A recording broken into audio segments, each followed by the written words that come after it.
Hola, Sauropelta. Claro que sí, hablemos del Trismegisto. La tradición afirma que era autor de entre 20 y 36.000 libros, que resulta evidente que ni siquiera gozando de alguna prerrogativa divina, ningún individuo habría podido cumplir una labor tan monumental en solitario. Pero este dato ya nos da una idea de la veneración que despierta la figura de Hermes Trismegisto, el tres veces grande.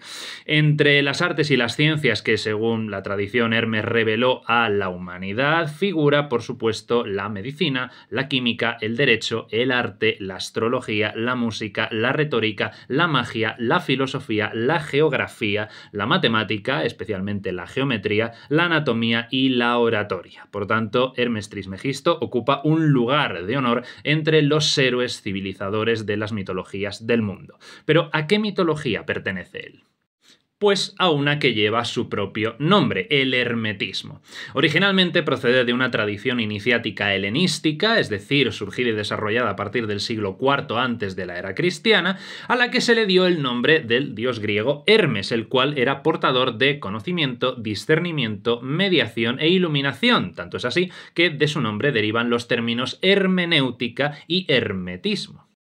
Pero fue el neoplatonismo, una doctrina filosófica nacida en la Alejandría del siglo III de la era cristiana, la que mezcló a este dios griego, Hermes, con el egipcio Yehuti, llamado Tot por los griegos, y creó así la figura de Hermes Trismegisto. Así que surgido de esta mezcla sincrética entre los dioses Hermes y Tot, se le consideraba grande en el cielo, en la tierra y en los infiernos, ya que se consideraba que era sacerdote, rey y legislador, cuyas penas, cuyos decretos estaban vinculados directamente con el infierno.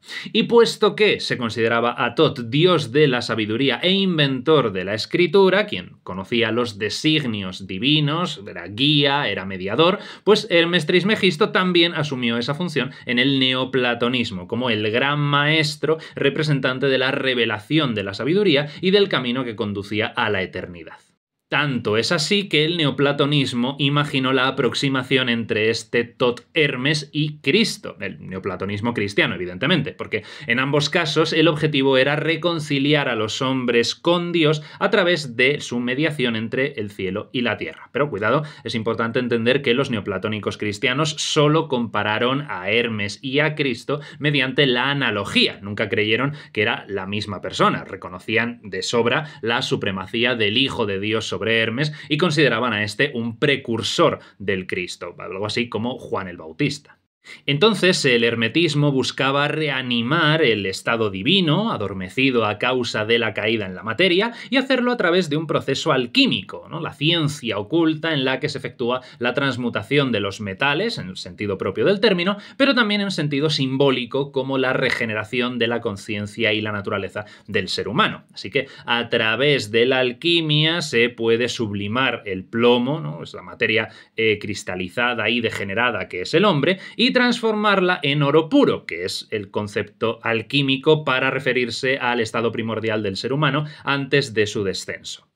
Y para el hombre lograr dicha regeneración debe nacer del agua y el espíritu, en palabras del Evangelio según Juan 3.5, que los neoplatónicos interpretaron como la reintegración del doble componente masculino-femenino, y eso solo puede hacerse a través del amor a Cristo, naciendo así el Hijo del Hombre, ¿no? Entonces el ser humano, cuando obedece las leyes divinas en esa reintegración, progresa en la realización de sí mismo y poco a poco va regresando a Dios, mientras que el pecado lo aparta de él. Entonces el conocimiento se convierte en el hermetismo en un instrumento de perfeccionamiento, no en un fin en sí mismo.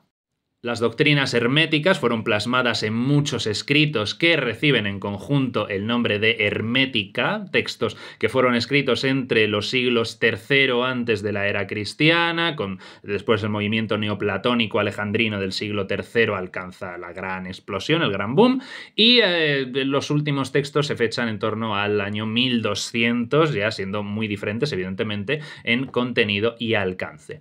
Pero entre estos hermética destaca sin ninguna ninguna duda, el llamado Corpus Hermeticum, una colección de 17 tratados escritos en griego entre los años 100 y 300, que no fueron conocidos en el occidente cristiano hasta las traducciones y reflexiones sobre los mismos que hicieron Marsilio Ficino, Ludovico Lazzarelli y Paracelso en el siglo XV.